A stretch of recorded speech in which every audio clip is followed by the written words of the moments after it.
Sean and his possible connection to the Illuminati. How Jay-Z has overcome some of the greatest obstacles, and some pretty candid looks at what drugs can do to a family. All of this on today's most amazing top 10 list. Starting off this list, in our number 10 spot, we have Blessings by Big Sean featuring Drake and Kanye West. Classic. At first glance, this song is just a moment where all the rappers can take a step back and reflect on being grateful for everything they have and everything that they have achieved. But we really get the hidden dark message when we watch the music video for the song. In the video, there are a lot of Illuminati references and symbolism.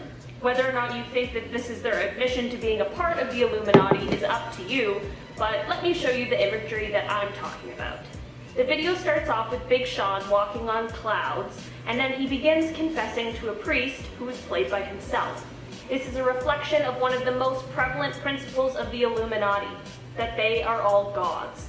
To push this even further, Drake flashes the 666 hand, which shows his approval of the Antichrist. We then see Big Sean on a staircase, which is homage to the Freemasonry's Jacob's Ladder, and his arms are also stretched out, which is to mimic Jesus on the cross. It is no shock to us as listeners that these guys are full of themselves, but it is kind of shocking to see just how much. Coming in at number 9, we have Stan by Eminem.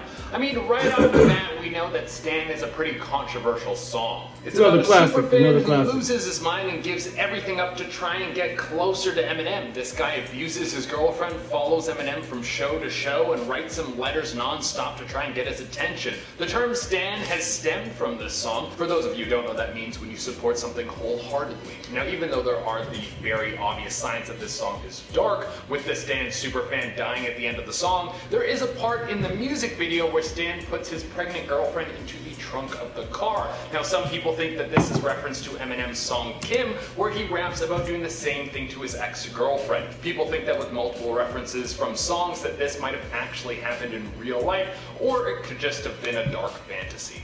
And guys, make sure that you like this video, it really helps us out. Coming in at number 8, we have Kings Never Die by Eminem. It is pretty Another Eminem song. unsurprising that Let's get Eminem it. has 2 tracks that made it onto this list. In the song, he talks about his anger towards other whack rappers, critics, and ignorant fans who spew hate when they don't really know what they're talking about. But at one point in the song, he talks about how he would sell his soul to the devil in order to remain on top of the rap game. He then goes on to discuss, while he loves rap and the music, he hates fame and how he has had to make a lot of personal sacrifices in his life because of it.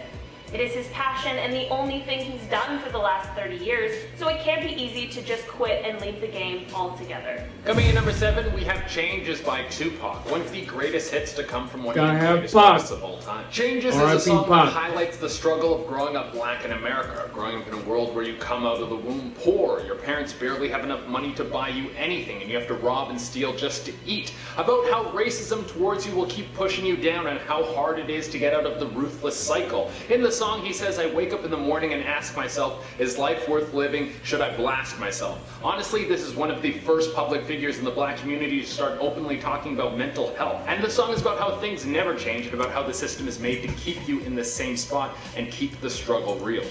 In our number 6 spot today, we've got Kill Jay-Z, which is surprisingly by Jay-Z. This is the first song on the album 444. The song is mostly about the killing of his ego and a reflection on his past mistakes and how he handled them, but there are a few dark moments hidden in this song.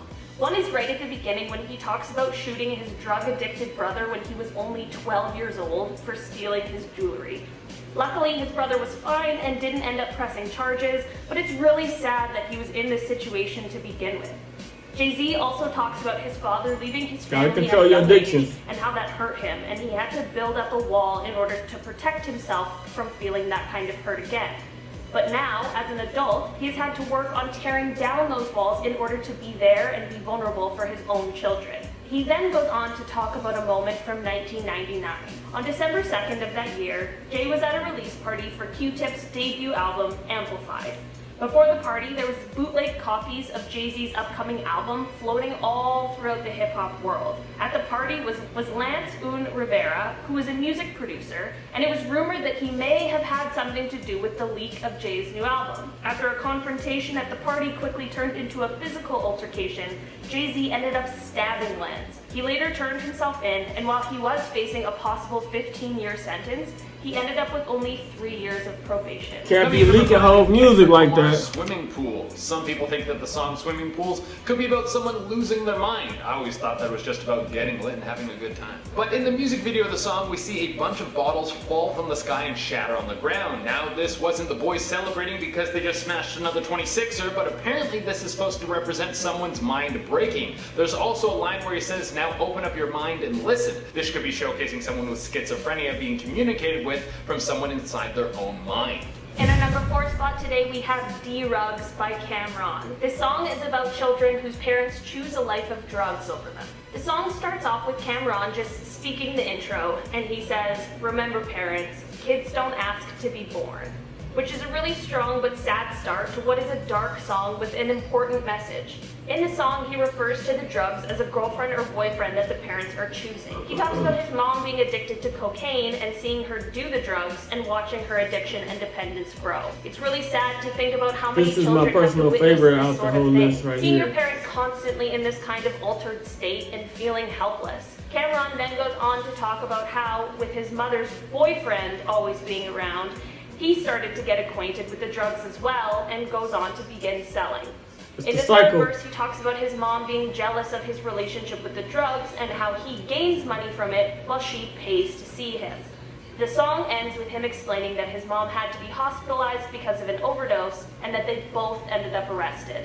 The last line of the rap is, "But that's what we get, fucking with drugs," which I think ends it off pretty perfectly. Coming in at number 3, we have Nicki Minaj, Only. Now it's time to step out of the lyrical speculations and into symbolism. It's no surprise that people have linked the Illuminati to the rap game. There are a ton of people who think that the music video for Only is about the Illuminati using mind control devices on people, that they have the perfect technology that allows them to take over people's minds, and that they will be using it to crack into our subconscious and suck out your soul, morphing you into a new person. This comes from the people trapped in nets in the music video, the 2 pillars standing on either side of Chris Brown that are supposed to represent light and darkness, and the butterfly in the music video that is a symbol of change. When someone morphs from their normal self into a mind-controlled being. The only thing I don't get about this is if I was in the Illuminati, why would I put hints in rap music videos? Shouldn't I just keep all my plans secret and keep taking over the world? At number 2 on the list today, we have A Baltimore Love Thing by 50 Cent. We all know 50 Cent as the rapper who famously got shot 9 times.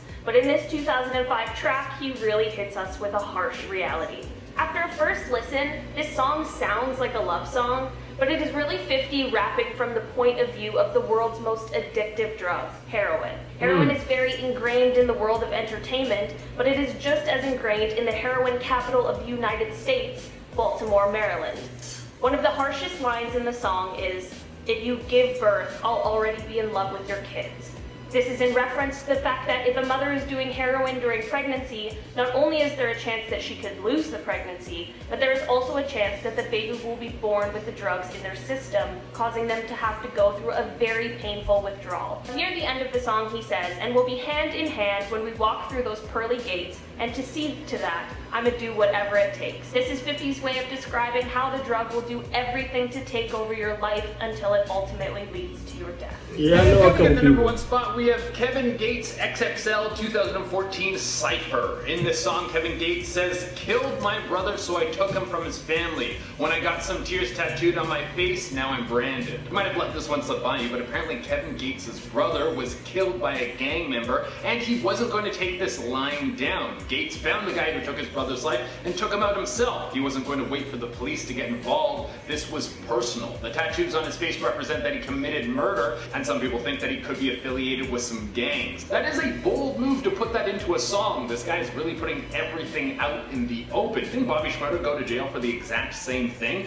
Maybe this is past the statute of limitations. I'm not really sure how the law works. I didn't know you could use rap lyrics to put someone in jail, but apparently that's something that can totally happen. Alright guys, that's all we have for you today. Thank you so much for tuning in. You got away with it. I've been Olivia Kozlowski. Bye.